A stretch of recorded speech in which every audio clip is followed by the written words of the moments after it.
Hello everyone, this is Ashwini Dashgupta from Chinta. Today we will be discussing a very exciting problem from ISI Entrance 2022. This is a subjective problem number 4. Using this problem, we will learn one of the fundamental results of algebra. This is called the fundamental theorem of algebra. Interestingly enough, this is a theorem proved using complex analysis and topology. So though it says fundamental theorem of algebra, you will need other tools to actually prove it. Maybe in some other video we can talk about it. So that's one of the things that you will need. It basically says that if you have a polynomial, let's say an x to the power n, an minus 1 x to the power n minus 1 up to a1 x to the power 1 plus a naught. This is sometimes known as an n degree polynomial. Then this polynomial with real coefficients, let's just work with the case of real coefficients. This polynomial has n roots. What is the meaning of the word roots? Roots means if you plug in that number in place of x, then this entire thing becomes 0. So n roots, real or complex, not necessarily distinct. So that is the first result that we will be using here. And the second thing that we will use that is that complex roots always come in pairs. So if x plus iy is one complex root of this polynomial, then x minus iy will also be another complex root. So these are the two things that we will use to actually prove the claim of this particular problem. So what does this problem say? It says that if p of x is an odd degree polynomial in x with real coefficients, so these numbers are all real numbers with real coefficients, we want to show that p of x equal to 0 has at least as many distinct real roots as the equation p of x equal to 0. Let me break it down for you. So suppose p of x is x plus 1. So this is x to the, so it's an odd degree polynomial, x to the power 1 plus 1. It has one real root, which is x equals to minus 1. If you plug in x equals to minus 1, you will get a 0, right? Now what is p of x? The idea is wherever you see x, you plug in p of x. So in place of x, you just replace it by p of x plus 1.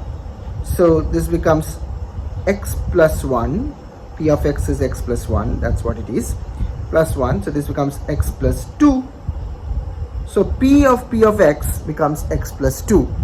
So it also has one real root, which is x equals to negative 2. So you can easily see that what the claim of the problem is.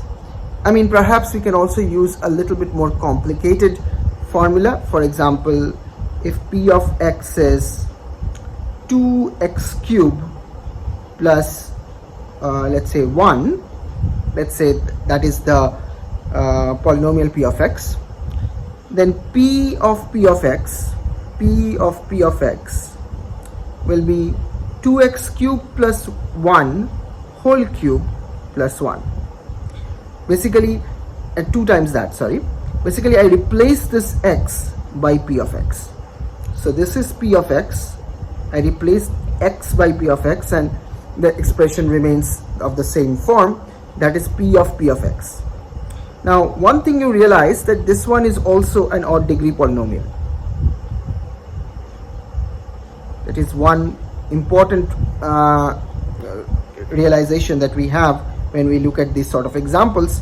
Basically, if you expand it binomially, the odd power will be raised to another odd power, this 3, and odd times odd is odd, so p of x is also an odd degree polynomial.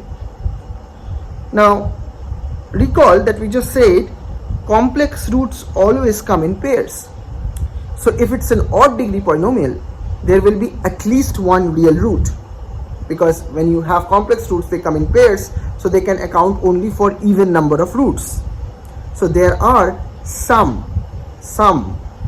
real roots, that's for sure. Suppose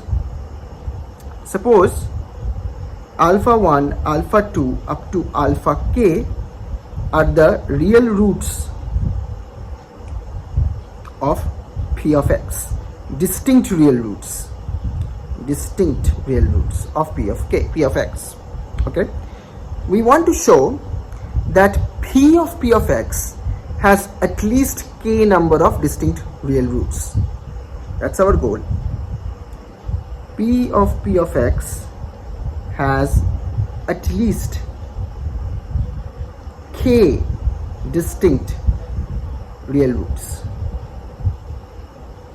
Now let's see how we can do that.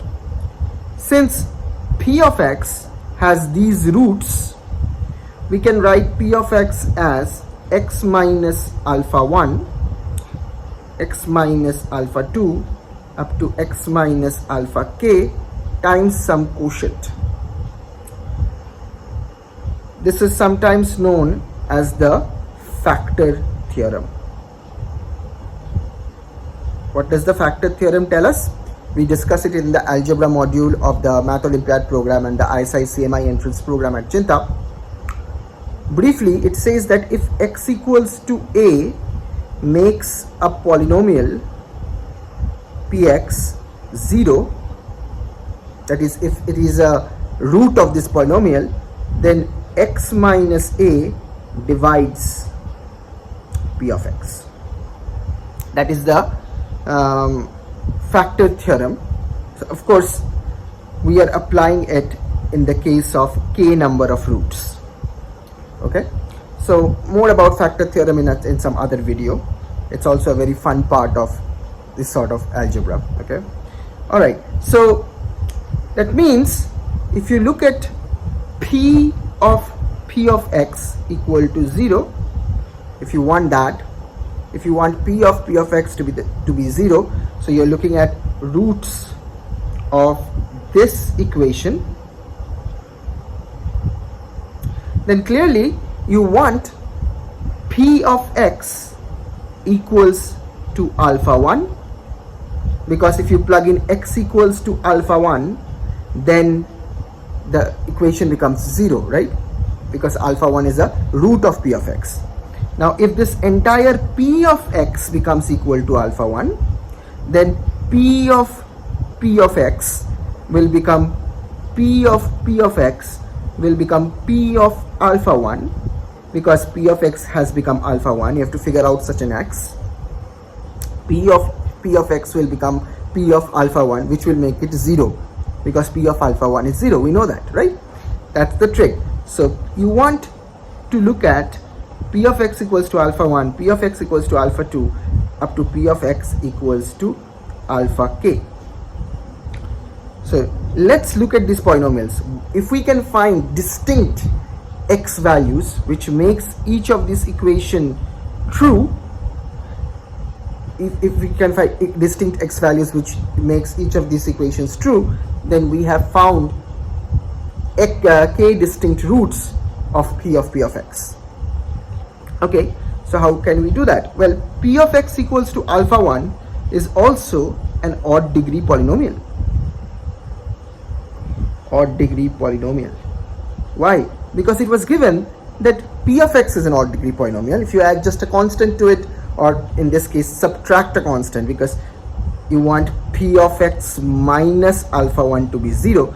So this is a new polynomial, but it's not very new. You're just subtracting one constant. So it's also an odd degree polynomial.